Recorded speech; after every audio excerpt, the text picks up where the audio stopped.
Rain lashed against the cobblestones.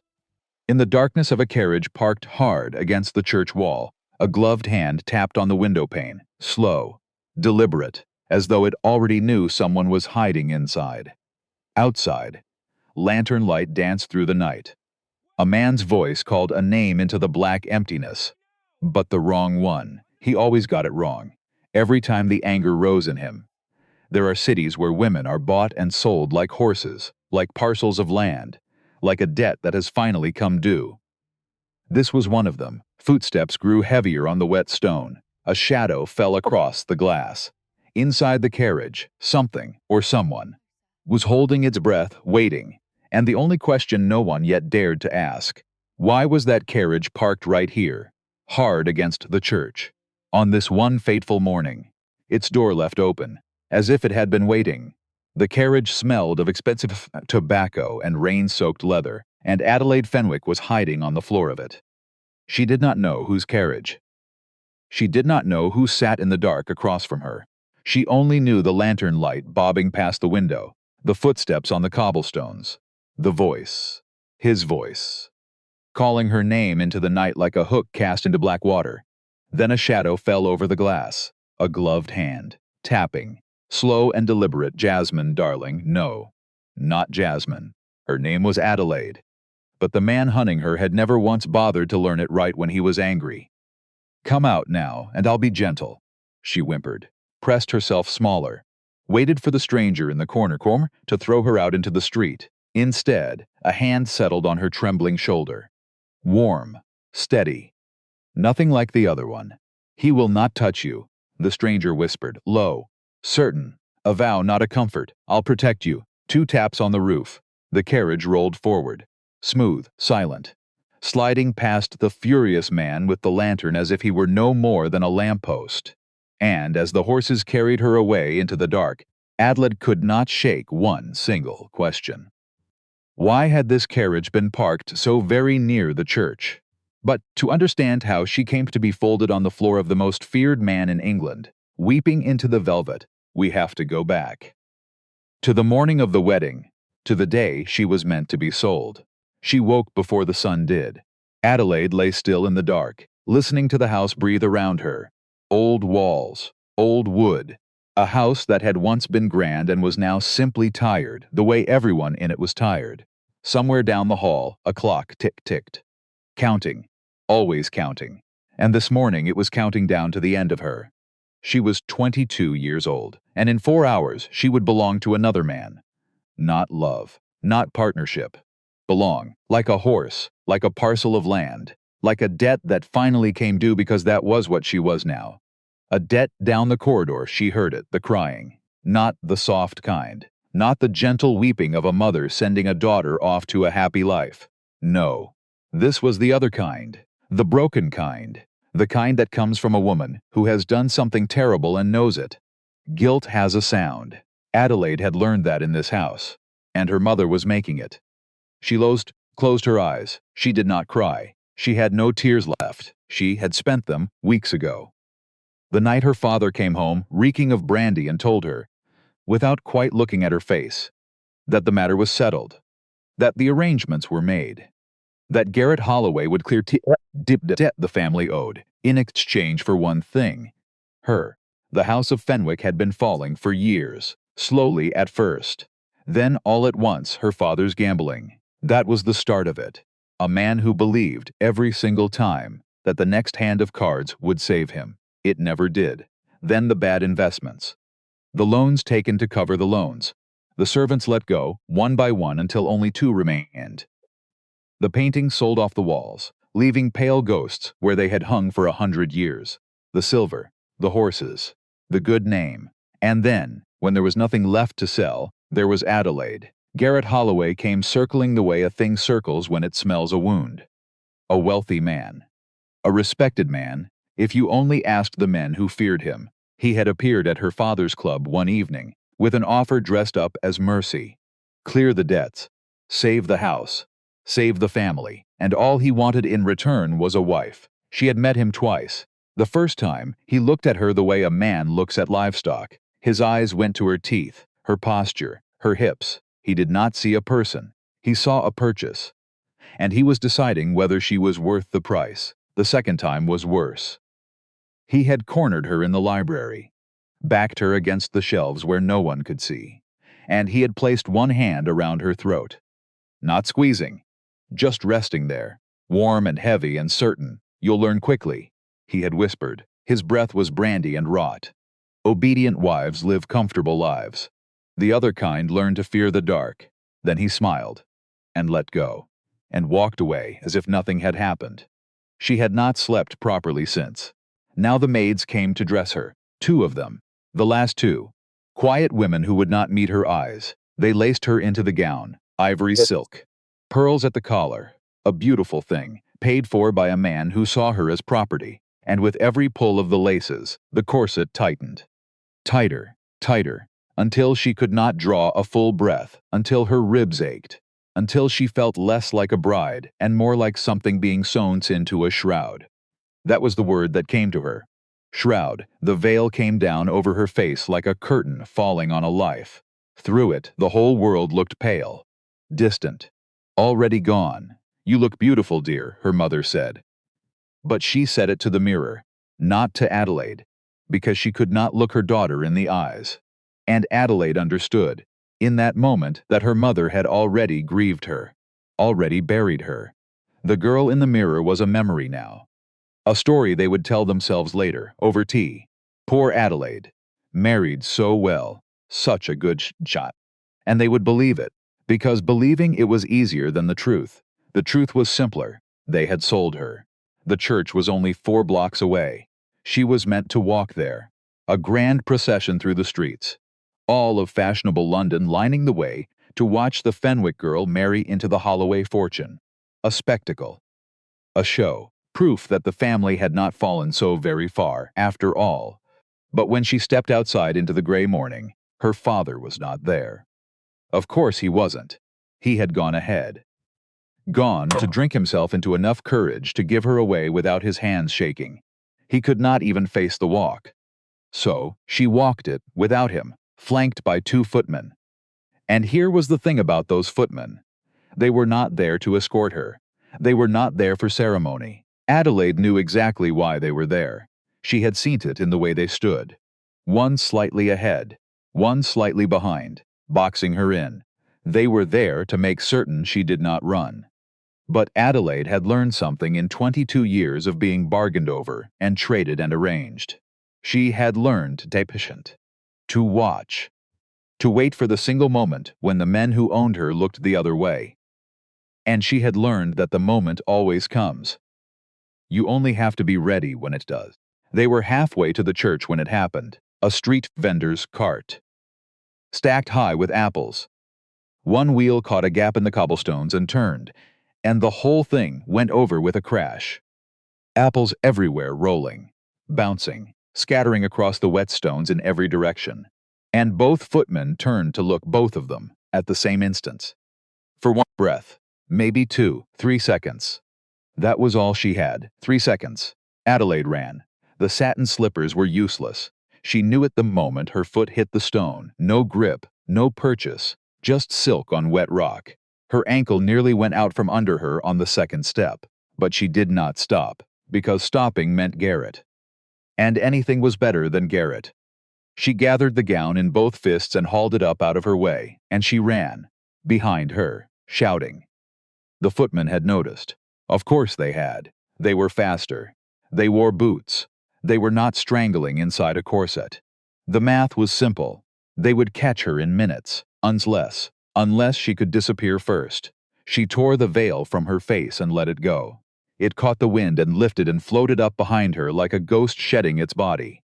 And she turned, down an alley, narrow, dark. Her lungs were screaming now. The corset crushing every breath into something small and desperate. She had no plan, no money, no friend to run to, no door in all of London that would open for a runaway bride in a ruined wedding dress. She had nothing, except the next step, and the one after that, and the burning in her chest that whispered, anything, anything, anything but him. And that was when she saw it, at the end of the alley, parked in the shadow of the church's own stone wall. A carriage, But not just any carriage. This one was black as a closed eye, lacquered, polished to a shine that drank the gray light rather than give any of it back. And on the door, picked out in silver and deep crimson, a crest, a wolf's head, crowned with thorns. Even Adelaide, who knew little of the great families, knew that crest. Everyone knew that crest. The Duke of Ravenscroft, the man whose name mothers used to frighten children into behaving. The man who had come back from the wars with a face full of scars and a reputation for something colder than cruelty. The man even the powerful crossed the street to avoid. They said he had killed men with his bare hands. They said he felt nothing at all. They said his heart had died somewhere, far away, and his body had simply forgotten to follow it into the ground. And his carriage door was open, just slightly, just a crack, as if it were waiting. Adelaide did not think. There was no time to think. Behind her, the shouting grew closer, and in front of her stood the most feared name in all of London. She chose the juice monster she did not know. She dove inside. She pulled the door shut behind her and collapsed onto the floor between the seats, folded herself into the smallest shape a person can make. Her wedding gown crumpled around her like paper. Her heart slammed so hard against her ribs, she was certain it would give her away. Certain the whole street could hear it, and then she smelled it. Expensive tobacco. Rain-soaked leather. Something rich and dark and male. The carriage was not empty. Slowly, slowly, she lifted her eyes, polished black boots, then trousers, perfectly tailored, then a coat of black velvet threaded through with silver, and then the face, 3 scars, jagged, cutting across his left cheek from temple to jaw, like something had tried to take his face and only half succeeded. Old wounds, healed badly, red against pale skin, and his eyes did not widen, did not narrow, did not do any of the things a man's eyes are supposed to do. When a bride in a torn gown falls out of nowhere onto his floor, he simply looked at her, the way a man might look at a stray cat that has wandered into his study, mildly inconvenienced, faintly curious, entirely unbothered. For a long moment neither of them spoke. Then he did. "You're bleeding on my upholstery." Adelaide looked down her hands, scraped raw from the fall, small cuts weeping red into her torn gloves onto the pale velvet of the floor. Her voice came out as nothing, a scrape of air.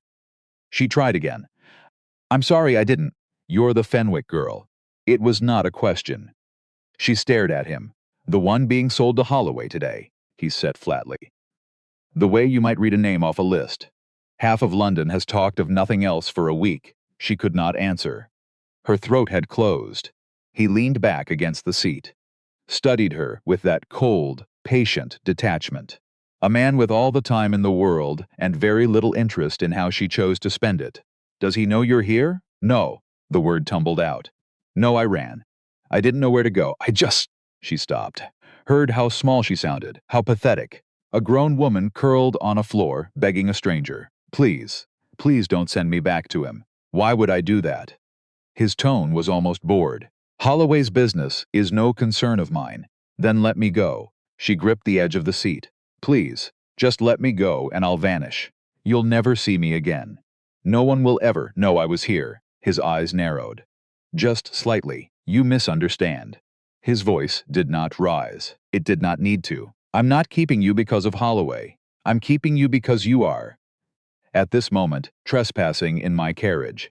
And I do not make decisions while a frightened woman shouts at me from my own floor." And before she could find a reply, the street found them. Voices, outside, close, footsteps, cobblestones, shadows moving past the tinted glass, searching, calling, check every carriage. A voice she knew, a voice that had once whispered against her ear with brandy on its breath. She couldn't have gone far in that dress. Find her, Garrett. Adelaide's blood turned to water.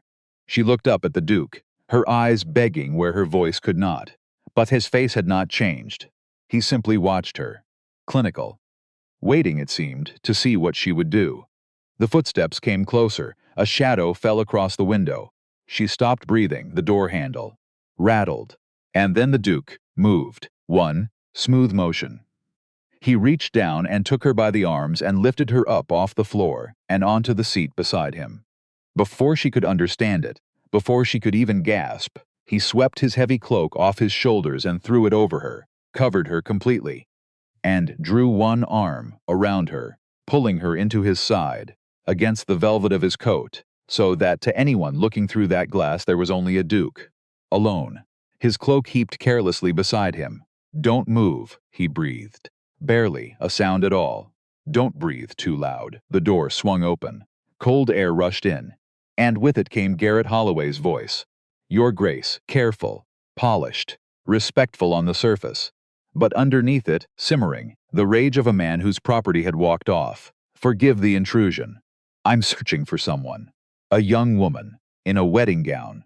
Have you seen her?" A pause. "I've seen a great many young women today." The Duke's voice was flat, dead level, the voice of a man remarking on the weather. "London is full of them.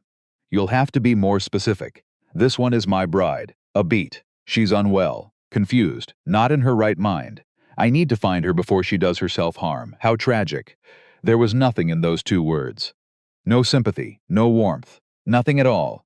But as you can see, Holloway, I am alone, and I am already late for an appointment I have no intention of missing. Close the door, if I could only. Close the door, and here is the strange thing. He did not shout, he did not move. But something in those three words made the air inside that carriage go cold and still. Something that made even Adelaide, hidden and silent beneath his cloak, feel her own heart stutter and skip. A long silence. Then footsteps. Retreating, and the door clicked shut. Neither of them moved, not for a long time. They sat there in the dark while the voices outside drifted further down the street. Searching the wrong direction. Searching for a ghost. And only when the last sound had faded entirely did the Duke lift the cloak away. Adelaide blinked up at him. Her face was wet. She had not even known she was crying. "Why did you?" She could not finish it. "I don't like Holloway," he said simply. He reached up and tapped the roof of the carriage. Twice. The horses began to move. Smooth, silent, pulling them away from the church, away from the alley, away from the man who had hunted her through the streets like an animal. "And I have no patience," he added, almost to himself, "for men who hunt women through the streets like animals." "Where are we going?" "Ravenscroft Hall." "But her mind spun. "I can't. You don't understand. I have nowhere to go. No money. My family will disown me for this. Holloway will tell everyone I'm mad. A runaway." Then it's fortunate," he said, "that none of them are your concern anymore." He turned and looked at her fully. For the first time, and in the dim light his scarred face gave away nothing at all. "You're mine now." The words should have terrified her. They sounded like ownership. Like she had simply traded one master for another. Like she had leapt out of one cage, straight into a darker one. And yet there was something in the way he said it. Flat, final, and strangely without hunger. Garrett had said words like that, and they had crawled across her skin like spiders. The Duke said them the way another man might say the rain has stopped. A fact. Nothing more. He reached into his coat and drew out a handkerchief, held it out to her. "You're still bleeding." She took it with trembling fingers. "Thank you," she whispered. He said nothing. He turned back to the window and watched the gray city slide past, but Adelaide, pressed into the far corner of the seat, wrapping the cloth around her torn palms, could not stop one thought from circling. Around and around. A small cold question she could not silence. The alley, his carriage, parked at the end of that alley, in the shadow of the church. On the morning of her wedding, door open. Waiting. Why? Of all the streets in all of London. Why there? Why then? She did not have an answer, but she had a feeling, deep in her chest, that the answer was not chance. The ride took nearly an hour. She spent most of it in silence, pressed against the door, watching him from the corner of her eye, waiting for the demand she was certain would come. Every man wanted something. She had learned that lesson well. The only question was ever the price. But the Duke asked for nothing. He simply sat, still as stone, his attention fixed on something beyond the glass that only he could see. And when at last they passed through tall iron gates, worked with that same wolf and thorns crest, she felt her breath catch in her throat. The house rose up before them, like something out of a dark dream. Gray stone that seemed to swallow the afternoon light rather than give any of it back. Towers at every corner, narrow windows, dozens of them, staring down like watchful eyes. It was beautiful, but it was the kind of beauty that did not want you there. A cathedral built for some cold god of winter. The carriage stopped. Servants in dark livery appeared at once, opening the door, bowing low. The Duke stepped down first, then turned, and held out his hand to her. She hesitated. She looked down at herself. The ruined gown, the bloodied hands, the bare feet, because somewhere in the running she had lost both slippers. She looked like something dragged up out of the river. "I can't," she whispered. "Not like this, they'll see. Everyone will see exactly what everyone," the Duke said, "will see precisely what I permit them to see. Nothing more." His hand stayed where it was, steady, patient, asking nothing, demanding nothing. Simply offered. She took it. She stepped down onto the gravel, and the small stones bit into her bare and bleeding feet, and she could not help the small sound of pain that escaped her. And without a single word, the Duke of Ravenscroft bent and swept her up into his arms. She gasped, clutched at his coat on instinct. "Your Grace, I can walk, not on those feet." He carried her up the stone steps, as though she weighed nothing at all. Inside, the hall was vast and cold and echoing. "Mrs. Pennington," he called. A woman appeared from a side corridor, severe, gray-haired, buttoned to the throat in black. She took one look at the bleeding girl in the Duke's arms, and something in her stern face shifted, softened, into something almost like a mother's worry. "Prepare the East Wing's suite," the Duke said. "Have a bath drawn, clothes laid out, and send for the doctor to see to her hands and her feet. At once, Your Grace." The housekeeper's eyes moved over Adelaide, quick and assessing. "Will the young lady be staying long?" A pause. "Indefinitely," he said. He set Adelaide down, gently, in a deep chair beside an enormous fireplace where a fire had already begun to crackle and snap. "See that she has everything she needs." Mrs. Pennington curtsied and swept away, calling out orders to servants who seemed to materialize from the very shadows of the place. And Adelaide looked up at the Duke, who was already turning to leave. "Wait." Her voice stopped him. "I don't understand. Why are you doing this? What do you want from me?" He paused. For a long moment he did not answer, and when he finally spoke, his voice had gone quiet, almost distant, as if he were speaking to someone who was not in the room. "I want you to rest." To heal, he did not turn around, to remember what it feels like to be safe. Then, over his shoulder, the smallest glance. His scarred face half in shadow, half in firelight. "We'll discuss the rest tomorrow. For now, recover." And as for Holloway, something moved in his eyes. Something old, something dark. "He is no longer your problem. He is mine. And I have been waiting a very long time to settle accounts with that man." And before she could ask what on earth he meant by that, he was gone, his footsteps fading down the long stone corridor. They took care of her. That was the strangest part. The part Adelaide could not make sense of as she lay, hours later, in a bed larger than her family's entire morning room. They had bathed her in water that smelled of lavender, washed her hair, cleaned and bound her hands, wrapped her cut feet in soft linen. The doctor had come and found nothing broken and told her she would heal with rest, and no one had asked her for anything. No one had looked at her the way Garrett looked at her. No one had touched her the way Garrett touched her. For the first time in longer than she could remember, no one in the room wanted to own her. She lay in the dark of that great strange house and waited for the catch, the trick, the price that surely was coming. But sleep came first. It pulled her under like a tide, before she could find the price at all. She woke to afternoon light. For one merciful moment she did not remember. And then it all came rushing back.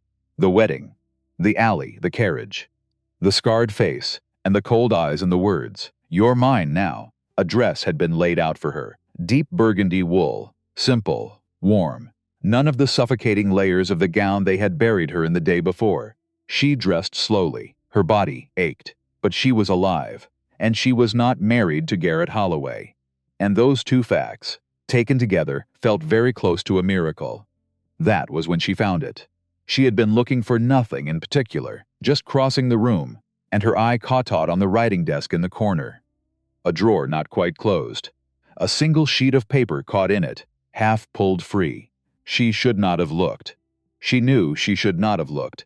She looked. A name leapt off the page at her. Fenwick. Her father's name. And beneath it, her mother's. And a sum of money so large it stopped the breath in her throat. A debt notice. 3 years old. Her father had borrowed an enormous sum, secured against the house, against everything. And the lender, written in a hard black hand at the foot of the page, His Grace, the Duke of Ravenscroft. Adelaide sat down very slowly in the chair beside the desk, because suddenly the alley made sense. Because suddenly the open carriage door made sense. Because suddenly all of it made a terrible, cold, perfect kind of sense. He had not saved her. He had collected her. He had owned her family's debt for 3 years. 3 years, which meant the carriage parked at the end of that alley on the morning of her wedding, door open and waiting, had not been chance at all. It had been arithmetic. He had known. Somehow, he had known she would run, and he had been there, waiting. The way a patient man waits for a thing he is already owed, she had not escaped one master. She had run, weeping and grateful and bleeding, straight into the arms of another. The door opened. The Duke stepped in, already speaking. "I thought you might like to ride out before the light goes, the grounds are." He stopped. His eyes dropped to the paper in her hands, to her face, and whatever he saw there made him go very still. "You weren't meant to find that," he said quietly. "No," she rose. Her legs did not feel entirely her own. The paper trembled in her grip. "No, I don't imagine I was." She held it up between them. A small white flag of a thing. A surrender. A weapon. She was not yet sure which. "How long," she said. Her voice came out steadier than she felt. "How long have you owned my family, Your Grace?" He did not look away. To his credit, or perhaps to his shame, he did not look away. 3 years. The word landed in the room like a stone dropped into a deep, still well, and Adelaide stood in that beautiful borrowed dress, in that beautiful borrowed room, in the house of the most feared man in London, and understood that she had not, after all, been saved. She had only changed hands. And far across the gray and waking city, Garrett, Holloway, was already plotting how to get her back. For 3 days, Adelaide did not speak to him. She moved through Ravenscroft Hall like a ghost learning the shape of its haunting. The library, the long gallery with its dark portraits, the cold gardens where autumn had stripped the roses down to thorns. She walked, and she thought, and she turned the same question over and over in her hands like a stone worn smooth. He had owned her for 3 years, 3 years, and he had said nothing. Until she found it herself, she told herself she hated him. It was simpler that way. Cleaner. A monster who collected people was easier to live beside than a man who confused her. So she held on to the hatred the way you hold on to a railing in the dark.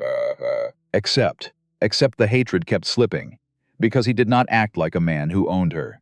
He left her alone. He gave orders that she was to have anything she asked for. The kitchens were hers. The library was hers. A maid appeared each morning with warm water and clean linen, and no demands at all. And at dinner, when she finally consented to sit at his table again, he did not gloat. He did not press. He simply ate in silence and let her hate him in peace, which was somehow the most infuriating thing of all. The whispers started on the 4th day. A maid brought it up from the village, wrapped in the hush of gossip. A story. Racing through London like fire through dry grass. The Fenwick girl had vanished from her own wedding, and the most feared duke in England had stolen her away. Some said she'd been kidnapped. Some said she'd been bewitched. Some said the Gussard monster of Ravenscroft had finally taken a bride, the way a wolf takes a lamb. And Garrett Holloway, the story went, was telling anyone who would listen that his bride had lost her mind, that she had run mad on her wedding day, that she needed to be found, for her own protection, before she hurt herself. Adelaide listened to all of it, with her hands very still in her lap, because that was Garrett's first move. She understood it at once. He could not take her back by force, not from a duke. So he would do the next best thing. He would poison the air. He would make her a madwoman, and himself a worried husband. And if enough people believed it, the law itself might come knocking. To rescue her, right back into his arms. Clever. She would give him that. He had always been clever. That evening, she went to find the Duke, not to forgive him. She told herself that very firmly on the way down the stairs. Not to forgive him, only to understand.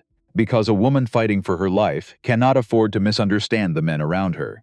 She found him in his study, surrounded by papers. A glass of something amber untouched at his elbow. He did not look up. "He's calling me mad," she said. "I know, he'll keep at it. Until someone official believes him. I know that too." She crossed her arms. "And you're sitting here, reading." He set down his pen and looked at her. And for the first time since she'd found that wretched paper, his eyes were not cold. They were tired. "What would you have me do, Miss Fenwick? Ride into the city and strike him down in the street?" A thin breath, almost a laugh. "Not quite. It would feel very good, for about an hour. And then they would hang me. And you'd be his again, by Sunday." She had no answer to that. "Holloway does not fight with fists," he said. "He fights with whispers, with paper, with ruined names. So that is how he must be answered." He gestured at the documents spread before him. Slowly, carefully, and completely, she looked at the papers. At the careful black columns of a man building something patient and enormous. What is all this? He was quiet a moment. Everything Garrett Holloway would prefer the world never knew. The next blow came 2 days later. And this one drew blood. A maid. One of the newer girls.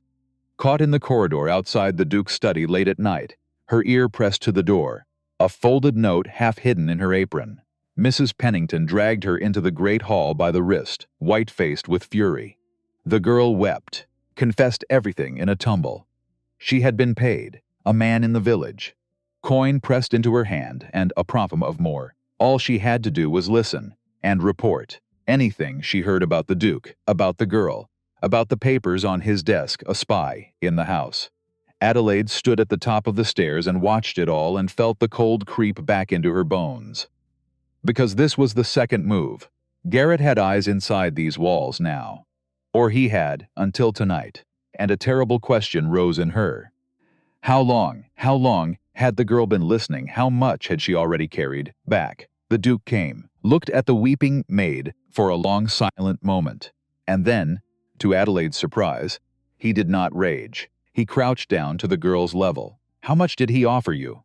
The girl named a sum. Pitiful. A few coins. Something passed across his scarred face. Not anger. Something closer to sorrow. "He buys people cheaply," the Duke said softly. "He always has." He straightened. "Pay her what she's owed for her time here, and send her home, not to him. Home to her own people." He looked at the trembling girl.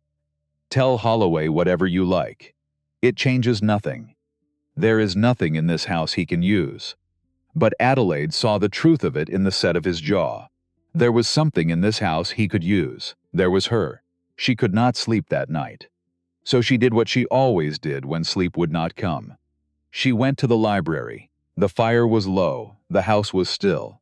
And she pulled a book from the shelf almost at random. Something on old military campaigns. And behind it, wedged into the dark gap, where the wood met the wall, a leather folder. Her hands knew before her mind did. She drew it out. Sat down on the cold floor with the firelight throwing long shadows across the spines. And she opened it. Inside were not debt notices. Inside was a life, letters. Old ones, the ink gone brown with years. A miniature portrait, no bigger than her palm. A young woman with dark hair and a soft, laughing face. And on the back of the portrait, in a careful hand, a single name, Beatrix. Adelaide turned the letters over with great care. She knew she was trespassing. Not in a carriage this time. In something far more private. In a grief. But she could not stop. That was how he found her. He came in near midnight, expecting the room empty, and found her on the floor instead, the folder open in her lap, the little portrait caught in the firelight. He went still in the doorway. "That is not yours to read," he said. But there was no anger in it, only something raw. No. She did not put it down. But I think it's time someone told me the truth. All of it. You promised me that, the first night. You said no more half-explanations. She looked up at him. Who was she? For a long moment she thought he would turn and walk away.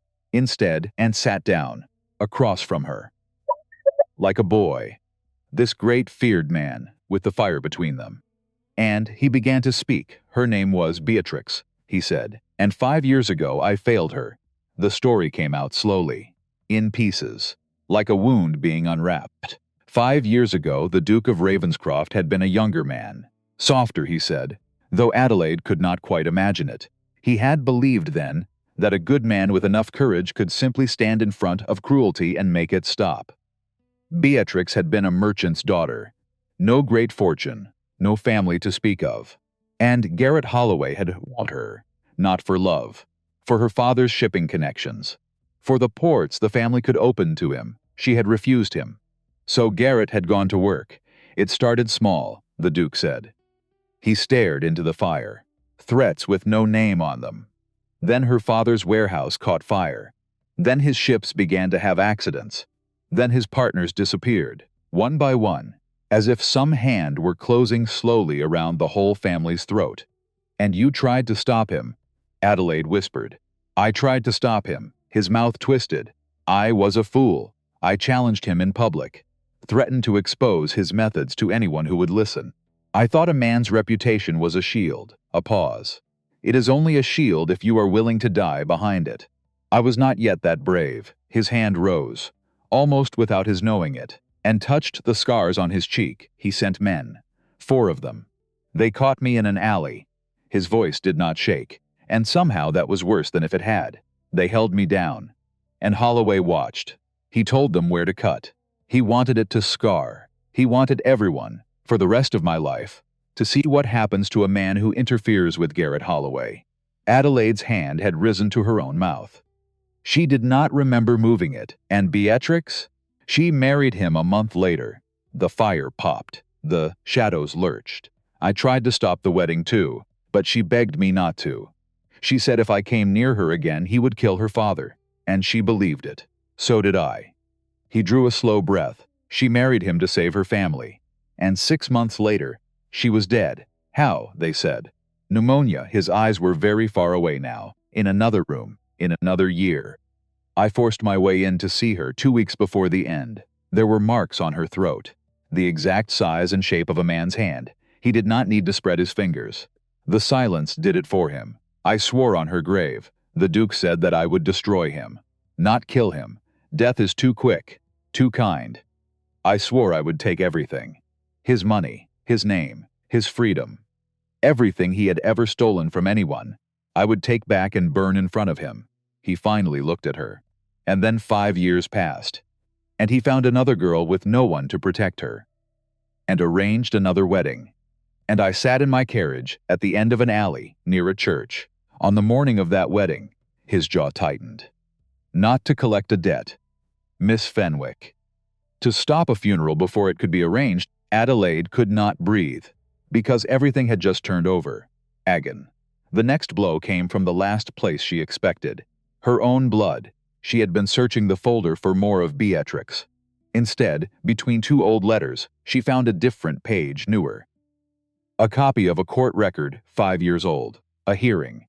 An accusation against the young Duke of Ravenscroft in the months after the attack. A charge of starting a brawl. Of attacking Garrett Holloway without cause. Of being a violent, unstable man. And the witness. The man who had stood up and sworn under oath that he had seen the Duke strike first. That the scars were the Duke's own doing. That Holloway had only defended himself. The name on the testimony was Fenwick, her father. Adelaide read it 3 times before the letters would hold still. Her father had lied. Under oath. To save Garrett Holloway's reputation and bury the Duke's. Her father had taken Holloway's coin 5 years ago. The same way that Maid had taken it last week. And he had stood in a courtroom and helped paint the man who saved her as a monster. Which meant the debt 3 years ago was not the beginning. Her family had been tangled with Garrett Holloway long before her wedding. long before her father's gambling spiraled out of control. Her father had not stumbled into Holloway's web by accident. He had walked into it, years ago, with his eyes open and his hand out, and then sold his own daughter to the same man. To clean up the mess, she felt sick. "You knew," she said, when she found the Duke again. Her voice shook. "You knew my father did this." "You've known the whole time." "Yes, and you said nothing. Because it was not yours to carry." He stood by the window, his back to her. "You did not lie in that courtroom. He did. The sins of the father, Miss Fenwick, are the father's, not the daughter's." He turned. "I do not blame you for what your father's hand wrote 5 years ago." She stared at him. This man her father had helped destroy, who had then bought her family's debt to keep them from worse men, who had sat in an alley to save her from a fate he himself had barely survived. "Why?" she said. "Why be kind to the family that ruined you?" "Because," he said simply, "I am tired of letting Garrett Holloway decide who deserves cruelty." The papers burned that night, not Beatrix's letters, those he kept, but the debt, the loan against the house, the contract with her father's name on it. He gathered every page that bound the Fenwick family to him, and he carried them to the fire and held them out over the flames. "Wait," Adelaide said. "Why?" "Because these exist," he said. "You cannot know if you stayed for the right reasons." He let the first page fall. It blackened, curled. "I will not be another man who owns you, not even kindly, not even gently." Owning kindly is still owning. The fire took them all. The debt, the contract, the single legal thread that tied her to him. When the last page was ash, he turned. "You owe me nothing," he said. "Not one coin, not 1 hour, not one word. You are free, completely free. For the first time in your life. If you wish to leave Ravenscroft, I will give you money and references, and put you on a coach to anywhere in the world. And you will never hear my name again." Adelaide looked at the ashes, then at him.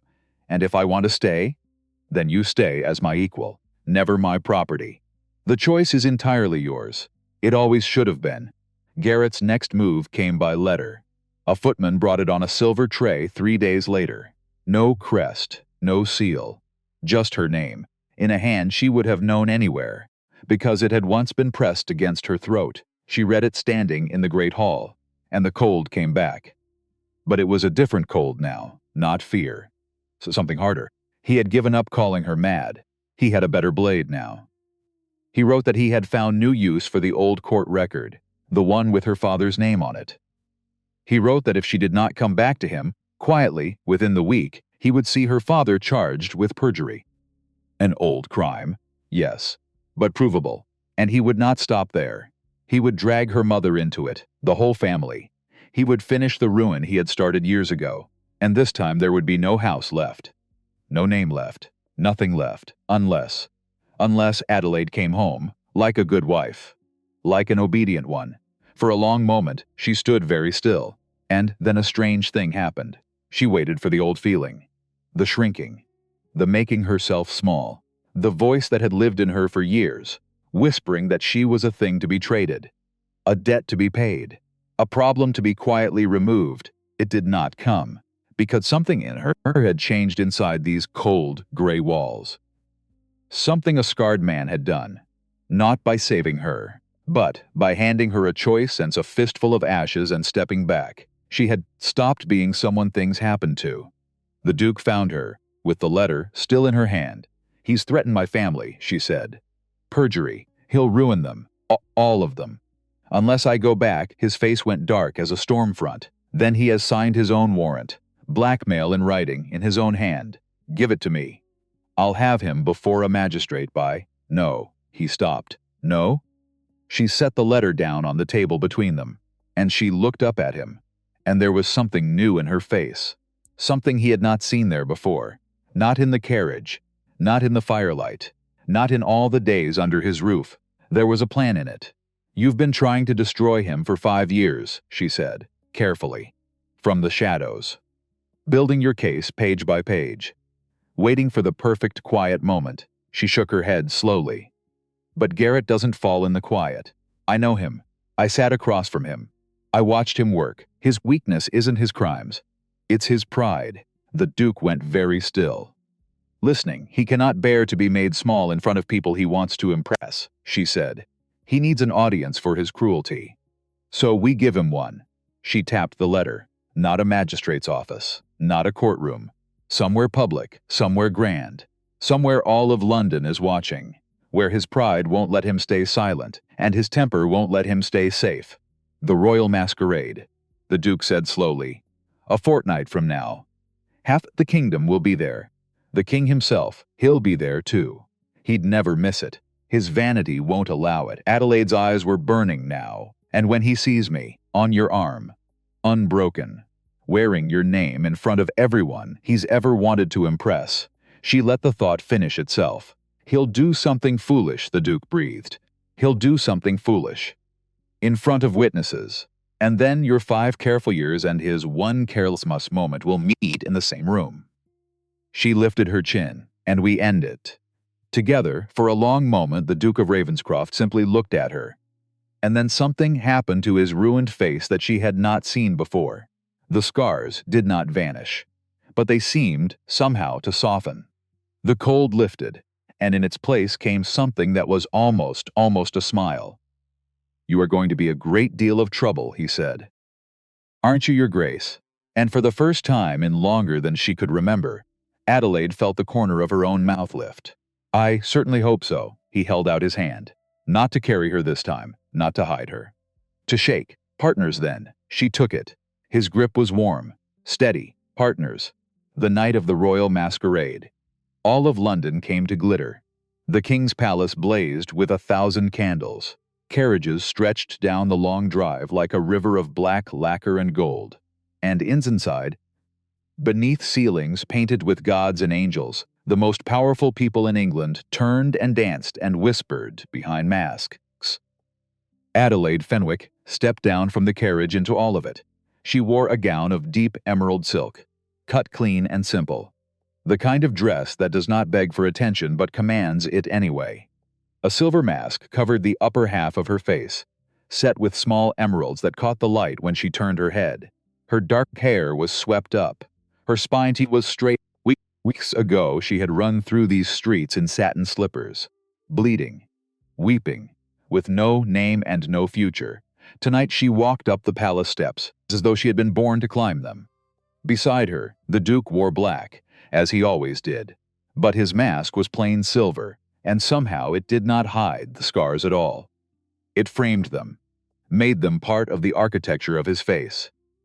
He did not look like a man ashamed of what had been done to him. He looked like a man who had survived it. Ready? He murmured. No, she said. Let's go anyway. The ballroom fell silent when they entered, not all at once. It rippled outward from the doors like a stone dropped in still water. Heads turned. Conversations died mid-word. Hundreds of masked faces swung toward them, and Adelaide felt the weight of every single stair land on her shoulders. The whispers began at once. A low hum of scandal and hunger. That's her. The Fenwick girl, the runaway bride. That's him, the monster. He stole her from the church. She let them whisper. She had expected the whispers. She had counted on them. The Duke led her into the room with perfect, unhurried calm. He nodded to men who would not quite meet his eye, and when the herald announced them, his voice rang out across the Muckhall and turned every remaining head. The Duke and Duchess of Ravenscroft. The title felt strange in her own ears. Borrowed. A costume she had not yet grown into, but she lifted her chin and wore it anyway. They danced first. That had been the plan. Be seen. Be undeniable. Make the lie so beautiful and so public that no one could quite remember it was a lie. The Duke, it turned out, danced beautifully. She had not expected that. He moved through the waltz with an ease that seemed impossible for a man so often described as a beast. You're staring, he said quietly. You can dance. I had a misspent youth. You? Misspent? Don't sound so surprised. Duchess, it's unflattering to us both. She almost laughed.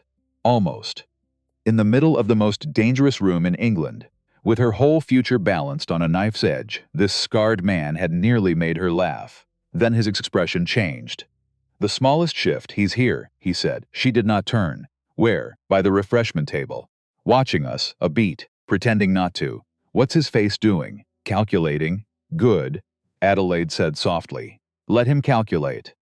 For 2 hours, they played the part, they circulated, they charmed. Adelaide spoke with countesses and ambassadors and let them study her, this mysterious new duchess who had tamed the untamable. She smiled at the right moments. She turned aside the cruel questions with grace, and slowly she felt the room change its mind about her. She was not a scandal. She was a story, and everyone, she had learned, wants to stand near a good story, but all the while, beneath the music and the candlelight, she was watching, because Garrett would not endure this. She knew it the way she knew her own name. A man like that could not stand in a corner and watch the woman he believed he owned dance in another man's arms while all of London applauded. His pride would not let him. His pride never could. She noticed the servants in the second hour, 3 of them. The first kept glancing toward a side door when he should have been pouring wine. The second stood too long near the balcony exit, hands empty, eyes moving.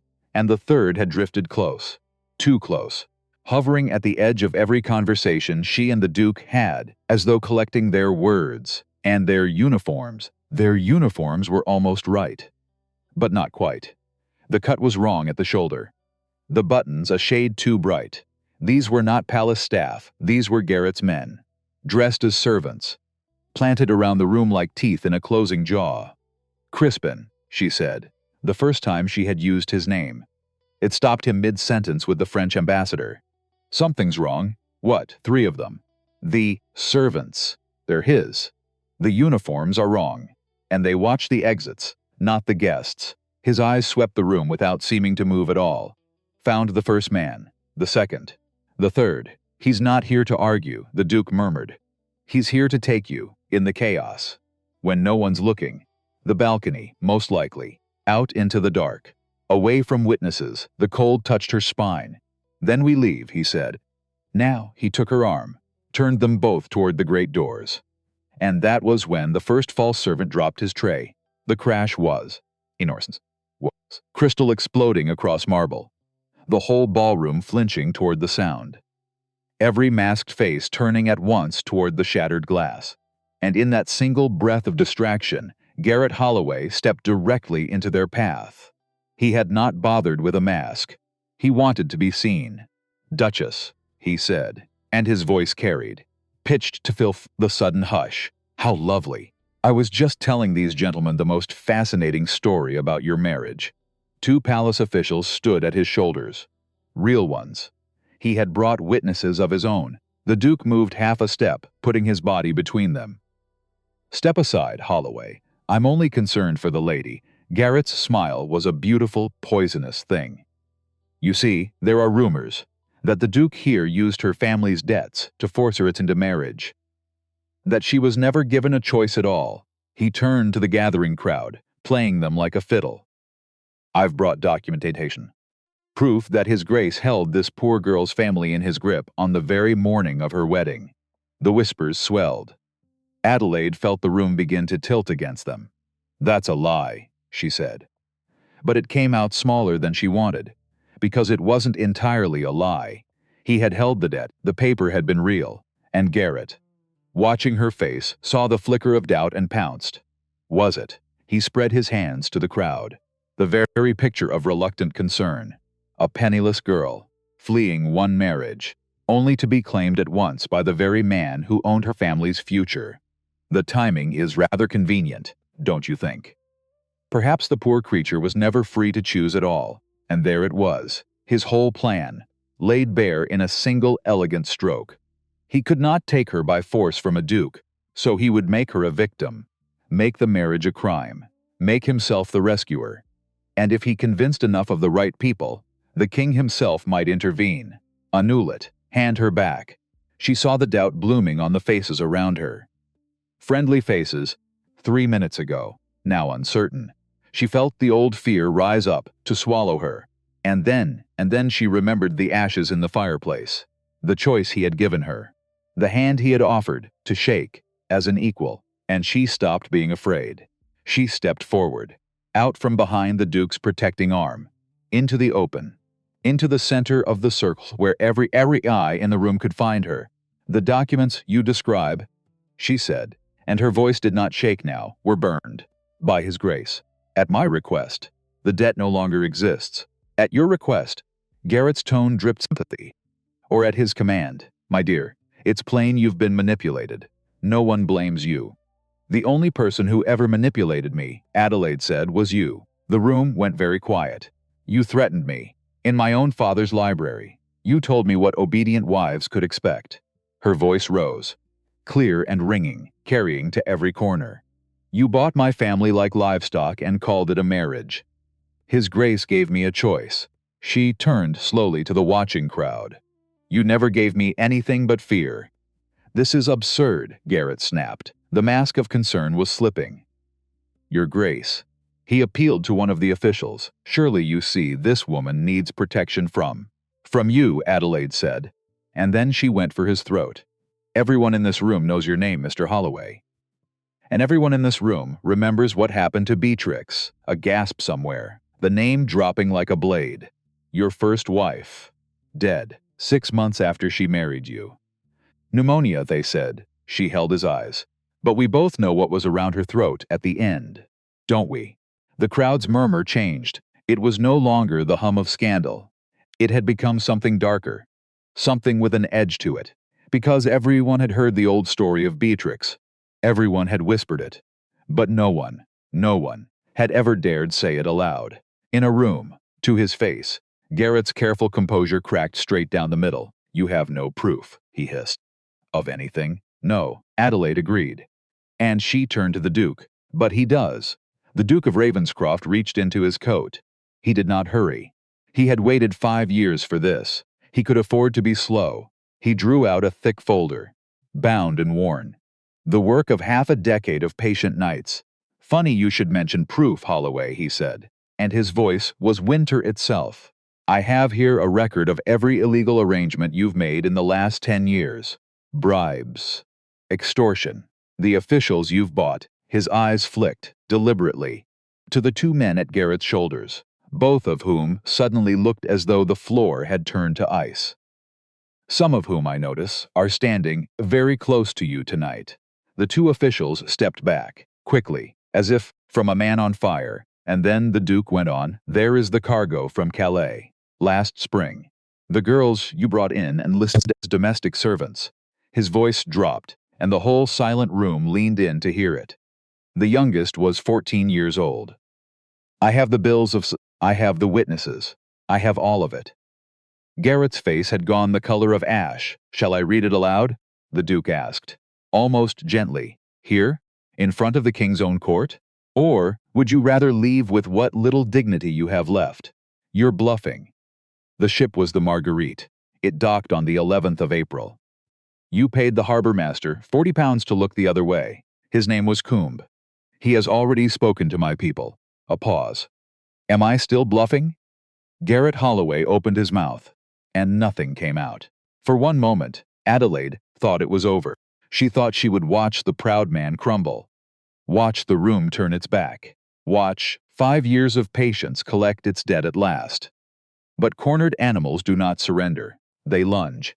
Garrett's hand moved, not toward his coat, toward the wall, toward a small bronze lever beside the heavy velvet curtains, half hidden. The kind of thing a servant might use. She did not understand. Until the smoke began to pour under the balcony doors. Someone screamed. Then everyone did. Thick gray smoke rolled into the ballroom, fast, choking. And the great glittering crowd became a single panicking beast. Hundreds of people surging at once toward the doors, masks torn off, candles knocked to the floor, the orchestra scattering, instruments crashing down. Fire. Someone shrieked it. Fire. Fire. It was Garrett's last plan. She understood it, even as the chaos swallowed her. If he could not win with words, he would win with smoke. Separate her from the Duke. Snatch her in the confusion. Vanish before anyone could count who was missing. "Stay with me," the Duke shouted, and his hand found her arm. But the crowd was a flood now, a wall of bodies, and it tore them apart in an instant, ripping his grip from her, sweeping her sideways like a leaf in a storm. Crispin. She could not see him. She could not see anything but elbows and silk and smoke. And then a hand closed around her arm, not his. The hand yanked her backward, hard. She twisted to look. One of the false servants. His grip like iron, dragging her not toward the exits with the crowd, but away from them, toward a side corridor, toward the dark. She opened her mouth to scream. A second hand clamped over it, the taste of leather and salt. He hauled her off her feet, half carrying her through a service door, away from the noise, away from the people, away from anyone who could help. This was it. This was the whole plan. Take her in the chaos. And Adelaide Fenwick decided, in that smoke-filled corridor, that she was finished being taken. She bit down hard. Her teeth found the meat of his hand, and she bit until she tasted blood.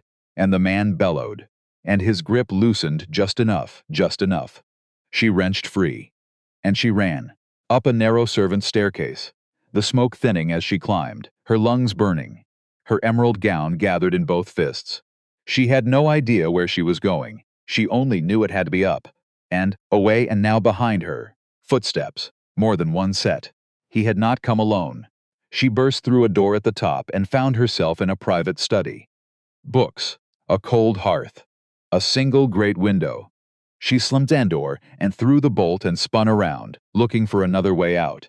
There was none, only the window. 3 stories up, the handle behind her rattled. Then something heavy struck the door. The wood groaned, struck again. A crack split the panel. Adelaide ran into the and threw it open and looked down, and nearly fell forward from the dizziness of it. 3 floors below, the gardens, black and far away.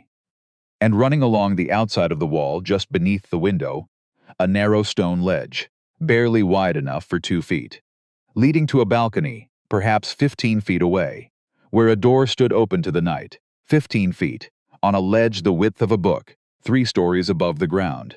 It was madness. The door behind her splintered again. A man's shoulder, man's curse, was the only road left. She climbed out. The night air hit her like cold water.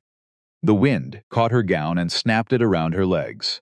She pressed her back flat against the rough stone.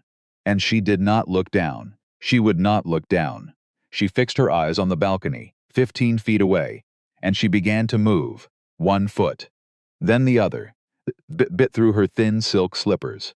Her fingers spread against the wall behind her, searching for any seam, any grip, any small mercy in the cold stone. Behind her, the study door gave way. She heard it crash, heard a man's voice, close now. She went out the window. She's on the ledge. She moved faster, too fast. Her foot slipped, for one white. Endless second, the world fell away beneath her. Her stomach dropped. Her body pitched. 1 foot found nothing but air, and the dark gardens rushed up at her. And a sound tore out of her that she did not recognize as her own. And then her hands caught the stone. Just her hands. Fingers screaming. Nails breaking against the rough edge of a window casement. Her whole weight hanging from 10 fingers and the will to live. She did not let go. She would not let go. She had run from that church to live. She had bitten through a man's hand to live. She had not come this far to die on the side of a king's palace. Slowly, shaking, she pulled herself back, got 1 foot onto the ledge, then the other, pressed her cheek to the cold stone and breathed, just breathed.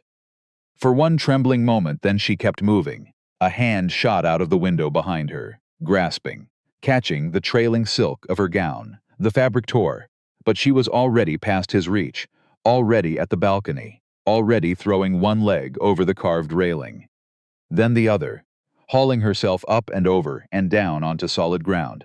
The balcony doors swung open, and the Duke of Ravenscroft stood there. His mask was gone. His face was bare and stark and wild with a fear she had never seen on him. Not once. Not even when Garrett had stood in his own hall, and when he saw her, alive, climbing over that railing with her gown in ruins and her hands bleeding, the fear broke open. And what poured out of it was something so naked it nearly undid her.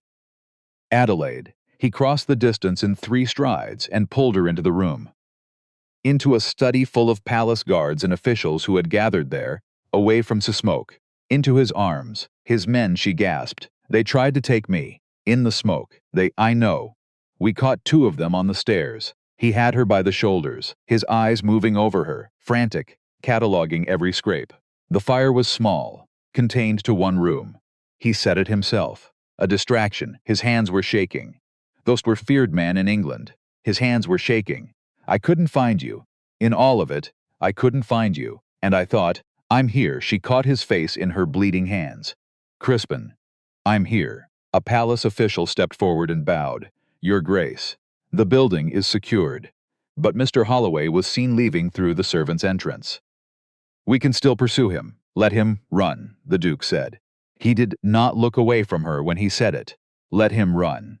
He has shown his hand to half the kingdom tonight. He set a fire in the king's own palace. He tried to abduct a woman in front of 300 witnesses. Now he turned to the official, and his voice was iron again.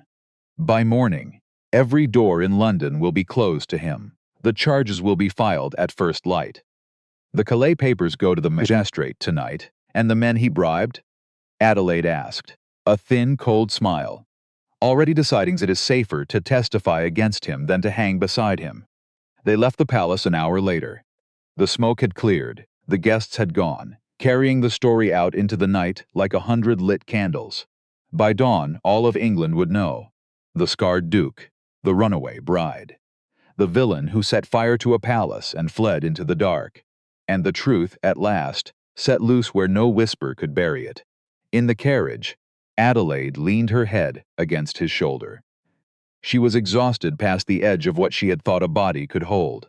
Her hands were wrapped in a guard's handkerchief. Her gown was ruined beyond saving. She had never felt so alive. You climbed along a ledge, he said quietly. 3 stories up. I didn't really have a choice. You always have a choice. He turned his head, and his lips brushed her hair. You chose to be brave. I chose to live. She closed her eyes. There's a difference. But just now, I can't remember what it is, he laughed. A real one, low and warm and astonished, as though he had forgotten he could. The next morning, she woke to find a small box on the table beside her bed. She opened it slowly. Inside, resting on dark velvet, was a ring, heavy gold, set with a single deep red stone, and engraved into the band the wolf's head crowned with thorns, the signet of the Duchess of Ravenscroft, the real one. She found him in his study, exactly where she had first found his secrets. When she came in, holding the box, he looked up, and for the first time since she had known him, the Duke of Ravenscroft looked almost afraid. The ring, she said. It belongs to the Duchess of Ravenscroft. He set down his pen. The real one. Not the part you've been playing. He stood. Came around the desk. Somewhere between the night I burned those papers and the moment I watched you climb along that ledge, I stopped pretending, Adelaide. I don't want a duchess for show. I don't want a weapon against Holloway. I want you, in this cold house, which has not felt like a home in 5 years. Until you walked into it, she looked down at the ring, at the crest, at the man who had given her ashes when he could have given her chains. I want to stay, she said. Really stay. Not because I've nowhere else to go. She lifted her eyes to his. But because I choose you. I choose this. Then it's yours, he's. If you want it. She crossed the room, took the ring from the box, and slid it onto her own finger. It fit perfectly. She held out her hand, watching the red stone catch the morning light. How do I look? He took her hand, brought it to his lips, in a gesture so tender it made her throat ache. Like a duchess, he said, like a woman who saved herself, and was generous enough to let me come along, she laughed, and pulled him close, and kissed him.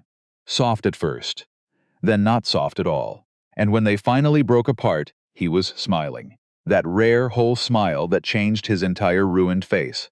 The scars did not vanish. They never would, but they were only lines now. The marks of a man who had walked through fire and refused to let it make him cruel. Welcome home, Duchess, he said. Welcome home, Duke. Outside, London was waking to the news.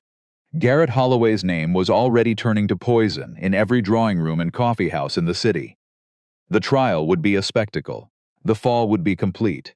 And the girl from Calais and all the others would finally someone to answer for them. But inside Ravenscroft Hall, none of that mattered yet. Inside, Two broken people who had found each other and the worst hour of both their lives were building something new. Something chosen. Something free. Adelaide had run from one life straight into another. But this time, she had not run away from anything. This time, she had run toward it.